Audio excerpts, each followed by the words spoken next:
वज़ीर आज़म शहबाज शरीफ की ज़ेर सदारत वफाकी काबीना ने army chief general Asim Munir को फील्ड मार्शल के ओहदे पर तरक्की दे दी है। इससे कबल पाकिस्तान में सिर्फ general Ayub Khan field marshal थे जिन्होंने बतौर सदर खुद को इस ओहदे पर तरक्की दी थी। आइए जानते हैं कि फील्ड मार्शल का ओहदा क्या होता है।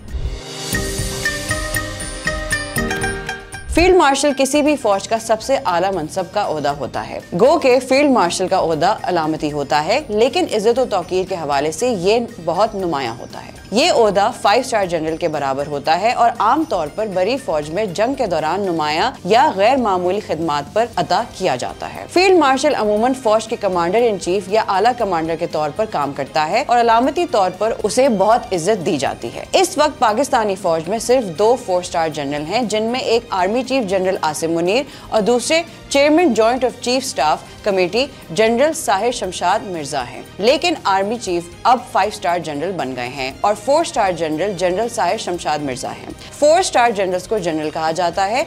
इस वक्त पाकिस्तानी फौज में 2 जनरल्स, 30 लेफ्टिनेंट जनरल और 184 मेजर जनरल्स हैं। मजीद अपडेट्स के लिए देखते रहिए vnews.pk।